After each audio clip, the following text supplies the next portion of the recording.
The year was 1961, and Arlington, Virginia, was a landscape of aspiring symmetry. In the quiet, budding enclave of Crestwood Hills, rows of new colonial-style homes presented a united front of American prosperity. It was a neighborhood populated by government men, by mid-level administrators and analysts who commuted in their heavy steel sedans to the bureaus and departments that constituted the fortress of the free world. They were men of routine, and their wives were women of meticulous upkeep. The lawns were uniformly green, the barbecues uniformly cheerful, and the anxiety uniformly buried. Arthur Jennings, resident of 412 Willow Drive, was the epitome of this conformity. A man in his early 40s, he possessed a face one might call unmemorable. He was neither tall nor short. His brown hair was kept in a neat, conservative side part, and his glasses were perpetually clean. He was employed at the Department of Agriculture, a post that elicited no further questions at cocktail parties. He was a statistician, he would explain, dealing in grain futures and crop yield projections. It was a specialization of profound dullness, and Arthur was grateful for it. His wife, Mary, was a pleasant woman who dedicated her time to the League of Women Voters and a prize-winning azalea bush. They were childless, a fact noted with quiet pity by the neighbors, but it seemed to suit their orderly, placid existence. The Jennings home was a mirror of their lives, clean, functional, and devoid of personal eccentricity, except perhaps for Arthur's study. It was the one room Mary did not tidy. It was locked, not with a simple brass knob, but with a heavy-duty deadbolt he had installed himself, citing the sensitive nature of government statistical models. Inside, the room was Spartan: a desk, a chair, a wall of file cabinets, and a bookshelf containing thick, dry volumes on agronomy and economic theory. Behind a false panel in the History of American Agriculture collection, however, were other tools: a shortwave radio transceiver, a set of one-time pads, and a Minox B camera, small as a cigar lighter. Arthur Jennings was a man of two routines. His first was the Department of Agriculture. His second was Pavel. Next door, at 414 Willow Drive, lived the Vances. Richard Vance was a successful and frequently absent salesman for an aeronautics firm. His wife, Eleanor, was a different creature entirely from Mary Jennings. Where Mary was content, Eleanor was visibly restless. She was a dark-haired, attractive woman who seemed to vibrate with a nervous energy, a dissatisfaction that was almost palpable. She smoked her cigarettes too quickly and held her highball glass with a white-knuckled grip at neighborhood gatherings. She was lonely, and in the sterile, conformist air of Crestwood Hills, loneliness was a kind of breach of protocol. Arthur and Eleanor were, by virtue of geography, acquainted. They exchanged the requisite nods over the low hedge separating their driveways. Arthur observed her, as he was trained to observe everyone, with a detached, analytical precision. He noted the emptiness in her eyes, the way she looked at her husband's departing car, the frequency of the local liquor store deliveries. She was, his training told him, a vulnerability, a potential complication, a factor to be managed or preferably avoided. But his training had not accounted for the insidious, creeping erosion of his own isolation. For 15 years, Arthur had been a ghost, a sleeper who had only been fully activated 5 years prior. He was an American, recruited in the idealistic fervor of the 1940s, convinced he was working for peace. Now he was simply a conduit for data, a man who spoke to no one, truly. The strain was beginning to tell, manifesting as a subtle, aching void. The spring of 1961 was tense. The Bay of Pigs incident had just unfolded, a spectacular and humiliating failure. In Berlin, the tension was rising to a breaking point. The news spoke of fallout shelters and nuclear confrontation. In this atmosphere of high anxiety, the neighborhood sought solace in normalcy. But for Arthur, the pressure from his handler, Pavel, was increasing.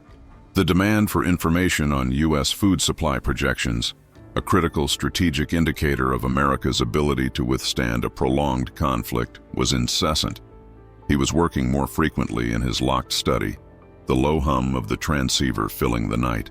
And next door, Eleanor Vance, left alone again by her husband, watched the faint, flickering light in the Jennings study window, a single point of abnormality in the perfect suburban dark.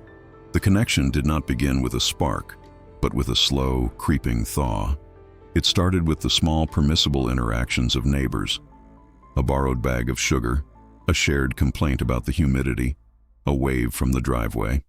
Mary Jennings, preoccupied with planning a regional luncheon for the league, was often away from the house, leaving Arthur to his own devices.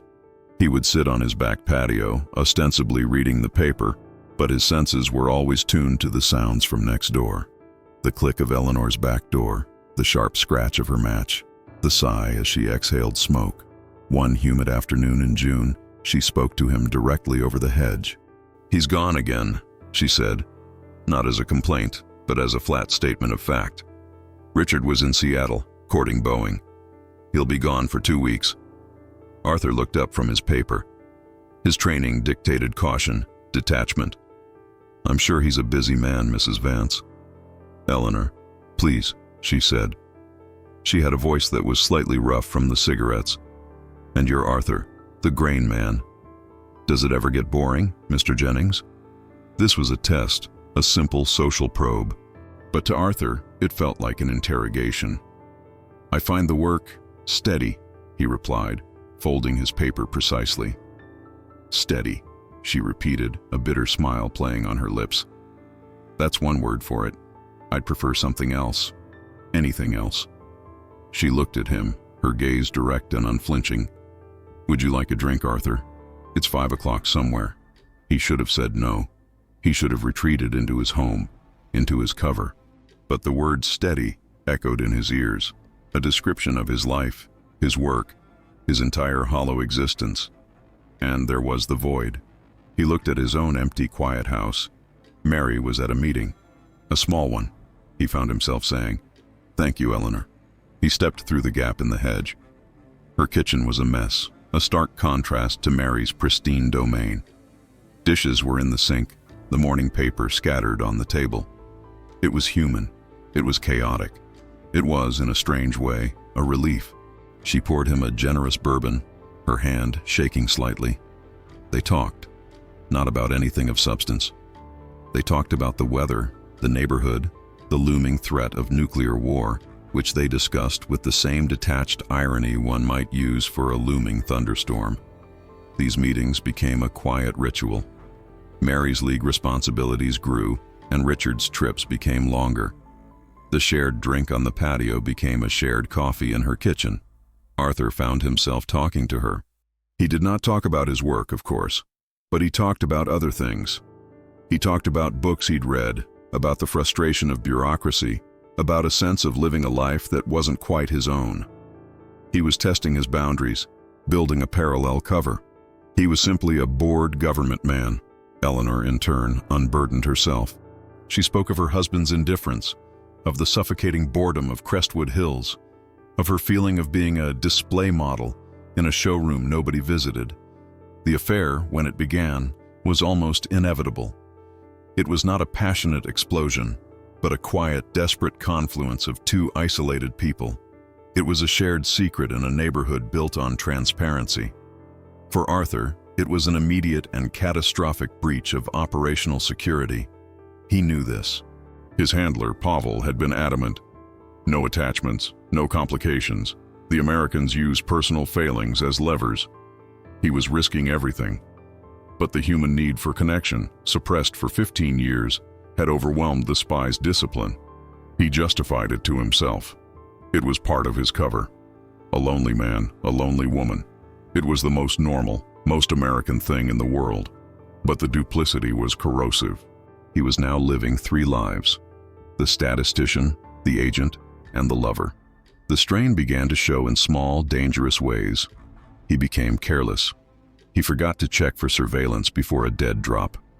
He found himself short with Mary, his patience worn thin by the constant cognitive load. And with Eleanor, he found a precarious comfort that was beginning to border on arrogance. He felt, for the first time in a long time, seen, and in his line of work, to be seen was to be endangered. The affair continued through the summer, a humid, clandestine secret simmering beneath the surface of the neighborhood's polite fiction. Arthur had compartmentalized it. It was a controlled risk, a pressure release. But he had underestimated Eleanor's desperation, and he had overestimated his own control. The relationship for him was a tactical error. For her, it was a lifeline. In late July, the dynamic shifted. Pavel, through a coded signal in the classified section, demanded an urgent meeting. The Berlin situation was escalating daily. Moscow needed to know now what the American strategic food reserve posture was. Would they use food as a weapon to support West Berlin? The pressure on Arthur was immense. He returned from the dead drop, a hollowed-out stone in Rock Creek Park, feeling the walls closing in. He was edgy, paranoid, and exhausted. He arrived home to find Mary gone, a note on the fridge. League dinner, back late. A wave of relief washed over him, followed immediately by a knock at the back door. It was Eleanor. She had been drinking. "He's not coming back," she announced, pushing past him into the kitchen. "Not postponed, Arthur. Canceled. His trip to San Diego. He's just staying on the West Coast." He didn't even sound sorry. "Eleanor, this is not a good time," Arthur said, his voice tight. He needed to go to his study, to decode Pavel's latest instructions. "It's never a good time, is it?" she snapped, her voice rising. "I'm just your afternoon distraction, your little neighborhood secret. Keep your voice down," he hissed, grabbing her arm. She wrenched free. "Why? Is Mrs. Perfect home? Is the steady man worried about his steady life?" She was lashing out, her loneliness curdling into a bitter, targeted rage.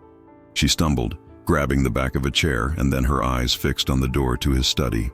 The door that was always locked. "What's in there, Arthur?" she whispered, a new sharp curiosity in her eyes. "Your statistics? Your government models? What's so special that you have to lock it like Fort Knox?" "It's work, Eleanor. Just work. Now, you need to go home." But she was already moving toward it. "I bet Mary has never even been in there," she said, her hand resting on the deadbolt. "What are you afraid of?"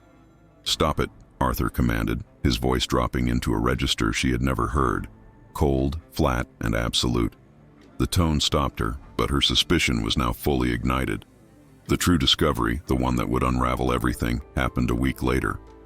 The affair was broken, toxic. Arthur was avoiding her, consumed by Pavel's demands. He was in his study, the radio humming, headphones pressed to his ears, listening for the coded number sequence. He was so focused, so deep in his other life, that he failed to hear the back door quietly open and close. He had forgotten to lock it. Eleanor stood in the kitchen. She had come to apologize, to plead, to demand. She wasn't sure which. The house was silent, and then she saw it. The study door was ajar. She had only meant to peek, but the sight inside froze her. Arthur was not at his desk. He was hunched over a strange, complex piece of radio equipment, a panel on the wall removed. He was wearing headphones, his back to her, and he was writing furiously on a small pad. On the desk, illuminated by a single green-shaded lamp, was the tiny, metallic glint of the Minox camera. She didn't know what she was looking at, but she knew, with sickening certainty, that this was not the work of a statistician for the Department of Agriculture. This was not steady. This was something else, something foreign and dangerous. She backed away, a gasp catching in her throat. The floorboard creaked. Arthur spun around, his face a mask of pale, cold panic. He ripped the headphones off. Eleanor. She didn't run. She just stared at the equipment, then at him. "Who are you?" she asked, her voice barely audible. It's a hobby," Arthur stammered, his mind racing, trying to build a new lie. "Ham radio. It's classified models for the department." "A hobby," she repeated, her eyes hollow. She looked at the man who had been her confidant, her escape, and saw a complete and terrifying stranger. She turned and walked out of the house, the screen door slamming shut in the quiet, humid night. The sound was as final as a gavel. Eleanor Vance did not sleep for 3 days. She sat in her living room, smoking one cigarette after another. The image of Arthur's secret room burned into her mind. Her initial reaction was not patriotism. It was a profound personal sense of betrayal, followed by a cold, creeping fear. The affair had been a foolish mistake. This was something else. The man she had confided in, the man she had allowed into her life, was a fraud. He was not just cheating on his wife. He was cheating on his entire life. Her scorn, her jealousy, and her fear coalesced into a single, hard point of action. She didn't know what he was, but she knew he was lying. And she knew, from the look of sheer panic on his face, that his secret was dangerous. The Cold War was not an abstract concept. It was the headline in every paper, the subject of every newscast. The neighborhood was full of government men. Whispers of security risks and disloyalty were common. On the fourth day, she made the call. She didn't call the Arlington police. She looked up the number for the Washington field office of the Federal Bureau of Investigation. Her voice when she spoke to the duty agent was low and steady. I wish to report suspicious activity," she began. "My neighbor." The agent on the other end, accustomed to crank calls and paranoid citizens, sighed. "Your neighbor, ma'am? What kind of activity?" "His name is Arthur Jennings, 412 Willow Drive. He works at the Department of Agriculture." She gave the details, her voice clinical. "He has equipment, a room he keeps locked, a large radio. I saw it." He claimed it was a hobby, but he was afraid. "And he has late-night visitors." This was a lie, an embellishment born of spite, but it felt right. "He's secretive. He lives a lie." The agent took the notes. "A lie, ma'am?" "He told his wife he was at work," Eleanor said, the venom leaking into her voice. "He wasn't. He was with me. And he's lying to me too. He's lying to everyone." The call was flagged. Normally, a jilted lover complaint would be dismissed. But in 1961 in Washington, D.C., a certain keyword set off alarms. Government employee, secret radio, classified. The name Arthur Jennings was run through the system. The file landed on the desk of Agent Frank Miller. Miller was a gray man himself, a career bureau man who had spent 20 years hunting subversives. He was methodical, patient, and deeply skeptical. He read the intake report. It smelled of a domestic dispute, but he cross-referenced Jennings. Department of Agriculture, low level. Security clearance, confidential, non-critical. But then Miller saw his specialty, agricultural economic projections, specifically Soviet bloc analysis. Miller's eyes narrowed. In the current climate, Soviet grain futures were not just statistics, they were strategic intelligence. Knowing the enemy's food supply was knowing their capacity for war. Miller requested a preliminary check. No surveillance, just background. He requested Jennings' personnel file, his credit history, his military service record, honorable radio operator in the Signal Corps, 1944-45. The radio operator detail snagged his attention. He assigned 2 junior agents, Sullivan and Casey, to a discreet neighborhood canvass. They were to ask about a recent string of burglaries, a standard pretext. They spoke to Mary Jennings, who was charming and knew nothing, and other neighbors. The consensus was that Arthur Jennings was quiet, dull, a bit of a recluse. Then they spoke to Eleanor Vance. She was waiting for them. She invited them in and in a low, controlled voice, repeated her story. She omitted the affair. She was just a concerned neighbor. She described the radio, the locked door, the strange tiny camera. The word camera was the tripwire. Miller authorized a 24-hour surveillance. A plant. An unmarked sedan, a drab Ford, parked down the street, manned by 2 agents with coffee, binoculars, and a long-lens camera. A technical team was dispatched in the dead of night, disguised as telephone repairmen. They did not enter Jennings' house. That would require a warrant they could not yet get. But they placed a high-gain directional microphone in the attic of a patriotic neighbor across the street, and they placed a tap on the Jennings phone line. For the first week, the surveillance yielded nothing. Arthur Jennings was a man of precise, boring routine. He left for work at 7:45 a.m. He returned at 5:15 p.m. He read the paper. He and Mary ate dinner. The phone tap picked up Mary's league calls and Arthur ordering garden supplies. Miller was ready to downgrade the case. Then, on the 8th night, the microphone in the attic picked up a new sound from 412 Willow Drive. It was faint, masked by the sound of a television. But the audio technician isolated it. A steady, rhythmic dit-dit-da-dit. Morse code, fast, precise, and professional. Agent Miller sat in his office, listening to the recording. The dull statistician was a fist, and a good one. The surveillance was no longer preliminary. It was Operation Suburban Ghost, and it was now a full-scale counterintelligence investigation. The net tightened, but Arthur did not yet feel it. He was too consumed by his own crises. Pavel was furious about the delay in the data. Eleanor was a constant simmering threat, her presence next door a reminder of his catastrophic lapse. And Mary, oblivious and cheerful, was a source of profound, suffocating guilt. He was a man standing on a trapdoor, trying to pretend it was solid ground. His training, however, was reasserting itself. The fear following Eleanor's discovery had shocked him back into discipline. He began dry cleaning his routes to work, taking different streets, checking for tails. He did not spot the drab Ford, precisely because its occupants were professionals, and they were content to observe from a distance. But the feeling of being watched, a sixth sense honed by years of duplicity, began to prickle at the back of his neck. He attributed this paranoia to Eleanor. He saw her, watching him from her window. Her presence was an accusation. He began to believe, in his increasingly stressed state, that she was the source of his unease. He had to know what she had done, what she was planning. The FBI log from that evening, dated August 11, 1961, detailed the event.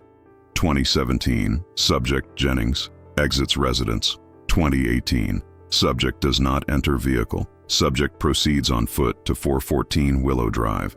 2019, subject enters 414 Willow Drive without knocking. Audio team confirms no doorbell or knock. Eleanor was in her kitchen pouring a drink when her back door opened. She yelped as Arthur stepped inside. He looked dreadful. His face was gray, his eyes hollow with sleeplessness. "What have you done, Eleanor?"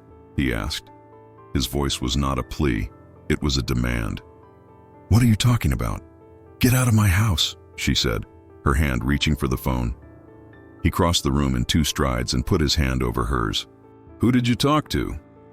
The agents in the surveillance van, listening via the directional mic pointed at the Vance house, sat bolt upright. Sullivan began recording. "I don't know what you're talking about," Eleanor said, trying to pull her hand free. His grip was like steel. "The phone call," he hissed. "I know you made one. Who was it? The police? Your husband?" "You're crazy," she whispered, her fear genuine. "Stop lying to me." His voice cracked, a desperate edge of panic. "You don't understand. You have no idea what you're getting into. This isn't a game. These are not people you play with." "What people, Arthur?" she challenged, her fear giving way to anger. "Your ham radio friends, or the people you're selling secrets to? Is that it? Are you a traitor?" The word hung in the air, electric and fatal. Arthur's face crumpled.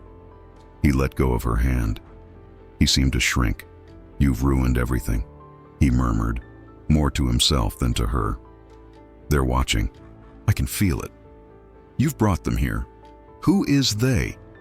she demanded, but he just stared at her, his eyes filled with a terrifying mix of contempt and pity. "You thought it was about us," he said. "You thought this was about your pathetic, lonely life. You foolish woman." He turned and left as silently as he had come. Eleanor sank into a chair, trembling. She had her answer. He wasn't just a cheat. He was, as she had guessed, a traitor. In the surveillance van, Agent Sullivan switched off the recorder. "Well," he said, handing the tape to his partner, "I think that's what they call confirmation." Agent Miller listened to the tape. The confrontation had changed everything. The subject was aware of surveillance, or at least, he was paranoid enough to believe he was. He had practically confirmed his own status. This isn't a game, people you play with. And he was clearly unnerved. This was the moment of maximum risk. A spooked agent is an unpredictable agent. He might run. He might destroy evidence. He might activate his exit plan. Miller could no longer wait. He could not risk a public arrest at the Department of Agriculture, which might tip off other unknown assets. He could not risk a black bag job, as Jennings was now too alert. He had to move, and he had to move now while the subject was unbalanced at home and, presumably, near his equipment. He picked up his phone and dialed the number for the U.S. Attorney's office. He needed a warrant, and he needed it before sunrise. The arrest of Arthur Jennings was not a cinematic event. There were no sirens, no flashing lights, no battering rams. The Cold War in the suburbs was fought by men in quiet suits. At 6:02 a.m. on August 12, 1961, the streetlights on Willow Drive were just beginning to extinguish, their weak yellow light giving way to the gray, pre-dawn wash. A blue Ford, a black Buick, and a plain white van from the Potomac Bell Telephone Company rolled silently onto the street and took up positions. Agent Miller and Agent Sullivan, both wearing dark suits and solemn expressions, walked up the driveway of 412 Willow Drive. Miller carried a briefcase. Sullivan carried the warrant. Two other agents, positioned at the back and side of the house, confirmed their positions via hand signals. Miller rang the doorbell. Inside, Arthur was already awake. He hadn't slept. He was in his kitchen, drinking coffee, trying to decide his next move. Flee. But where? His emergency contacts were for extreme scenarios. He had no go bag prepared for a jilted lover's phone call. He was trapped. The doorbell chimed, a sound so normal it was terrifying. His first thought was Eleanor coming to continue their fight. His second, as he saw the silhouettes through the frosted glass, was them. He opened the door. He was still in his bathrobe. "Mr. Arthur Jennings?" Agent Miller said, his voice polite, respectful. "Yes," Arthur said. His own voice was a dry croak. "I am Special Agent Frank Miller, Federal Bureau of Investigation. This is Agent Sullivan." Miller held up his credentials. "Mr. Jennings, we have a warrant to search these premises. We are also placing you under arrest on suspicion of espionage against the United States. You will need to come with us." Behind him, Arthur heard a gasp. Mary was standing on the landing of the stairs, her hair in rollers, clutching her robe. "Arthur, what is this? What's going on?" "Mary, go back upstairs," Arthur said, his voice flat. "Sir, you'll need to get dressed," Sullivan said, stepping past him into the foyer. "The other agents will conduct the search." On cue, the two agents from the side and the telephone crew, the technical team, entered the house. They moved with a quiet, practiced efficiency. "Espionage?" Mary whispered, descending the stairs. That's ridiculous. My husband works for the Department of Agriculture. Tell them, Arthur. Tell them it's a mistake." Arthur looked at his wife, the woman he had lived with and lied to for 18 years. He saw not a partner, but a part of his cover, now rendered useless. "Mary," he said, his voice heavy, "you need to call a lawyer. This admission, this lack of denial, was what broke her." The color drained from her face. "We have to secure the study," one of the tech agents said. "It's locked," Sullivan replied. "Mr. Jennings, the key." Arthur shook his head. "I don't have it." The tech agent produced a small steel toolkit. "It's fine," he said. They moved to the study door. The sound of the deadbolt being professionally, mechanically bypassed echoed through the silent house. It was the sound of his secret world being breached. Miller led Arthur to the kitchen table while Sullivan read him his rights in a monotone. Arthur barely heard the words. He was listening to the sounds from his study, the sounds of discovery. "We have a transceiver, shortwave," one agent called out. "File cabinets, locked. Books, history of American agriculture. Wait, this one's hollow. Got it. Pads, camera, Minox, and undeveloped film." Each word was a nail. Arthur sat at the table he shared with his wife every morning, a man exposed. He watched as they brought his secret life out into the kitchen, item by item, and laid it on the Formica counter, photographing and tagging each piece. The one-time pads, the code books, the tiny camera, the radio components. Mary stared at the pile of equipment, then at her husband. "Arthur," she whispered, her voice trembling with confusion and dawning horror. "What is that?" Arthur Jennings said nothing.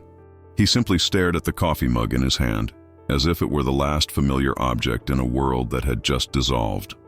From her window at 414 Willow Drive, Eleanor Vance watched. She saw the men in suits. She saw the telephone van. And she saw Arthur Jennings, no longer in his robe but in a rumpled suit, being led out of his house in handcuffs. He did not look at her window. He did not look at anything. He was a gray man, disappearing into a gray Bureau sedan, and just like that, he was gone. The facility Arthur Jennings was taken to had no name, at least none that was shared with him. It was a sterile, windowless building in a part of Virginia he did not recognize.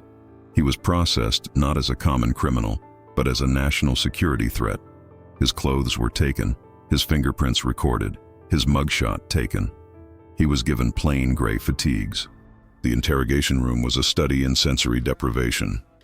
The walls were a pale neutral green.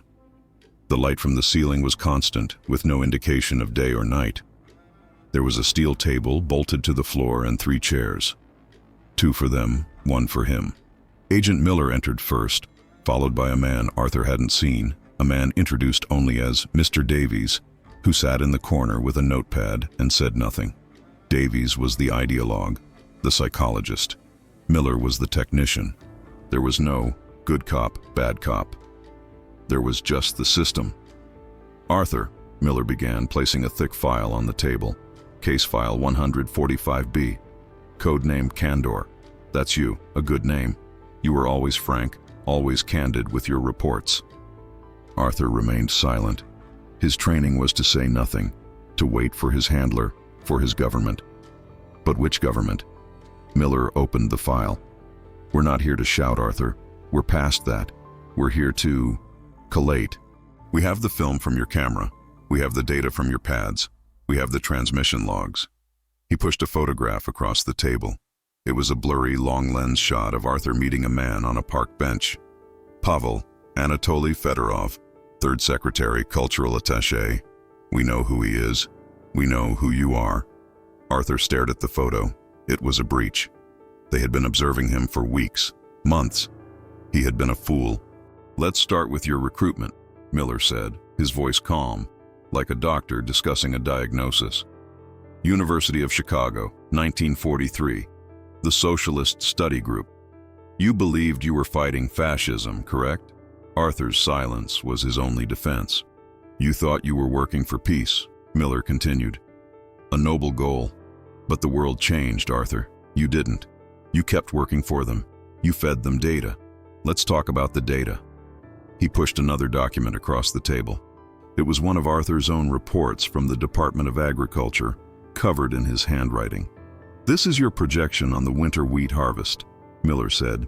And this, he said, placing a decoded transmission intercept next to it, is your report to Moscow, sent 3 days later.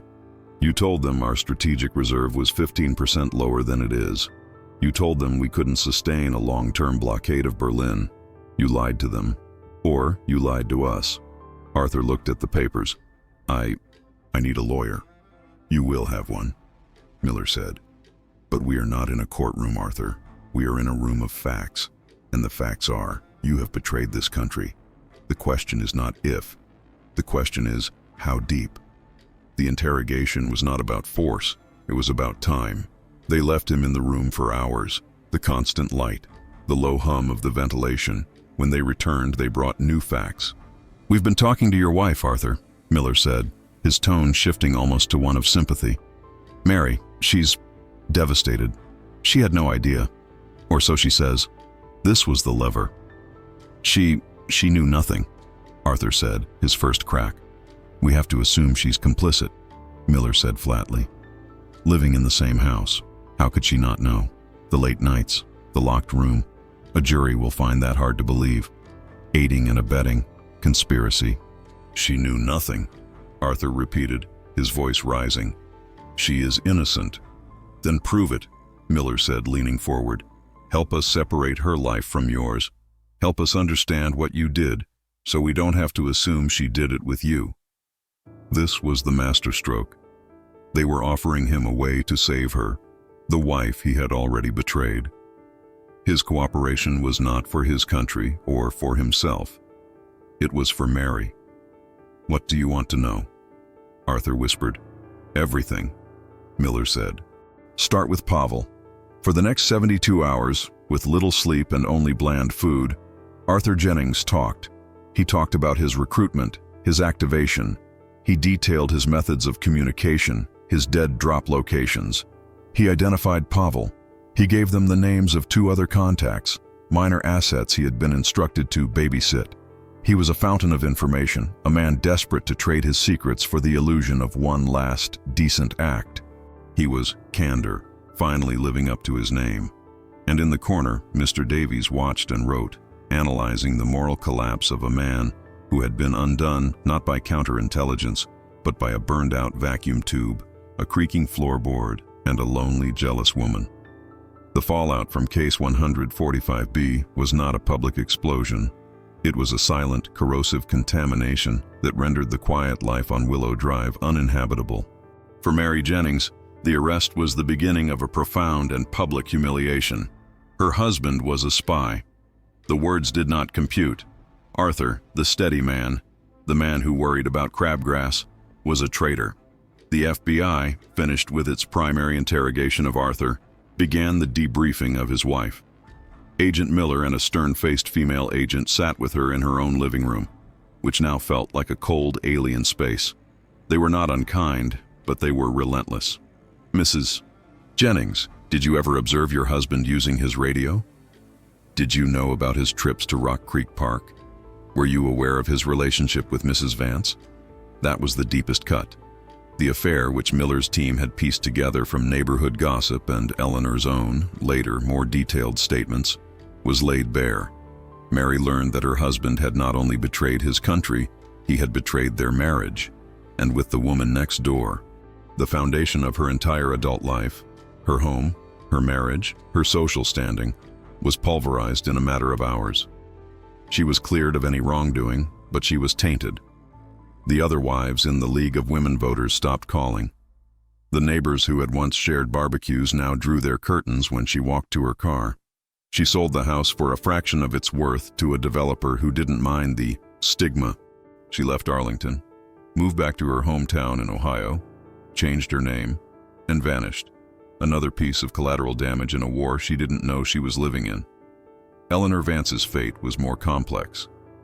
In the eyes of the Bureau, she was a patriot, a concerned citizen who had done her duty. Agent Miller formally thanked her for her cooperation. But in Crestwood Hills, she was a pariah. The neighborhood, deeply shaken, needed a simpler narrative, and they found one. She was the scorned woman. She was the homewrecker who, in a fit of jealous spite, had brought down the federal government on a man. The truth, that the man was, in fact, a spy, was too jarring, too complex. It was easier to blame Eleanor.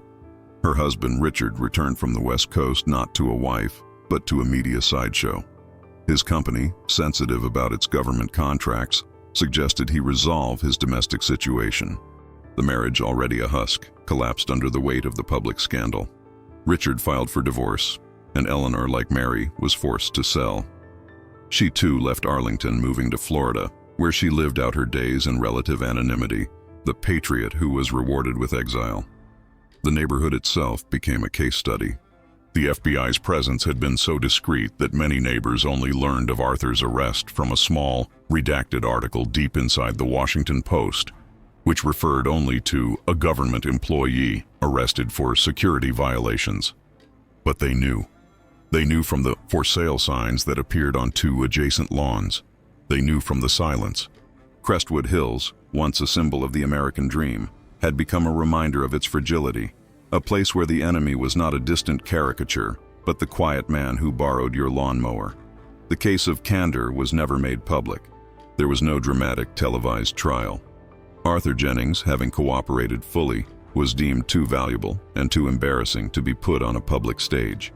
His information led to the quiet recall of Anatoly Pavel Fedorov, thus confirming his status, and the neutralization of the 2 other assets in his network. In a closed federal courtroom, Arthur Jennings pleaded guilty to a long list of charges. The transcript of the hearing was classified top secret and would remain so for 50 years. He was sentenced to life in a federal penitentiary, but he would not serve it in Leavenworth or Alcatraz. He was disappeared into a secure federal research facility, a place for high-value assets and political liabilities. He was no longer Arthur Jennings. He was a file number, a resource to be studied and debriefed on Soviet tradecraft and psychology. His life became a routine of sterile rooms and controlled conversations. He aged, his hair turned white, and the world he had tried to betray and the world he had tried to serve both moved on without him. The Berlin Wall went up, and years later, it came down. The Soviet Union, the entity to which he had pledged his secret allegiance, dissolved. In 1993, long after the Cold War had officially ended, a quiet, unpublicized exchange took place. It was not at the Glienicke Bridge, but at a sterile checkpoint in the newly unified Berlin. The new Russian Federation was exchanging a recently captured American businessman, who was, of course, a CIA officer, for a man they had long considered one of their own. A 74-year-old Arthur Jennings, frail and stooped, was escorted across the line. He was a ghost from another era, a relic of a conflict that was now history. He was taken to Moscow, given a small apartment and a pension for his service to the state. He was a hero to people he did not know, in a country he did not understand. He spoke Russian with a heavy American accent and spent his last few years walking in Gorky Park, a man who was, and always had been, utterly alone. He passed away in 1998, his name unknown to the public in both of his homes. The house at 412 Willow Drive was eventually torn down. A larger, more modern home was built on the lot. The neighborhood of Crestwood Hills recovered, its property values climbing as a new generation of government workers, this time from the burgeoning tech and defense contracting sectors, moved in. The story of the spy next door faded into a strange, unconfirmed neighborhood legend. The case file on Candor became a fixture in FBI counterintelligence training, a classic example not of sophisticated technical breaches, but of the human factor. The Jennings incident was a study in the banality of betrayal. It demonstrated that the most significant vulnerabilities were not in encrypted codes or secure facilities, but in the unquantifiable, unpredictable territory of the human heart. Arthur Jennings was not compromised by greed, nor was he exposed by brilliant detective work. He was exposed by loneliness, by a breach of his own Spartan discipline. He was caught because he sought, however briefly, a connection, and he was reported by an accomplice to that connection, not for reasons of state, but for reasons of personal jealousy, fear, and spite.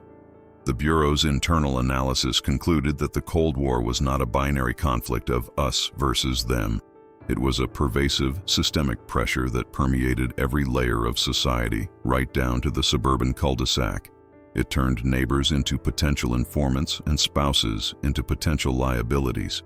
The enemy, in this new kind of warfare, was not just the foreign agent, but the domestic secret. In the case of 412 Willow Drive, the system worked. A spy was caught. A network was dismantled. National security was, presumably, protected. But the cost was measured in the quiet, unrecorded destruction of individual lives. Mary Jennings, Eleanor Vance, and even Arthur himself were not so much actors in the drama as they were consumed by it. They were ground down by the very systems, marriage, community, patriotism, and espionage, they had, in their own ways, sought to uphold or navigate. The story serves as a stark analytical reminder. In the high-stakes, paranoid atmosphere of the Cold War, there was no such thing as a private life. Every domestic quarrel, every secret affair, every locked door was a potential security risk, a potential thread that, if pulled, could unravel the entire, carefully woven facade of a nation's stability. Arthur Jennings's great mistake was believing he could be a spy, a husband, and a lover all at once. He learned, as did the agents who studied his case, that the human capacity for duplicity is finite, and it is almost always exhausted first at home.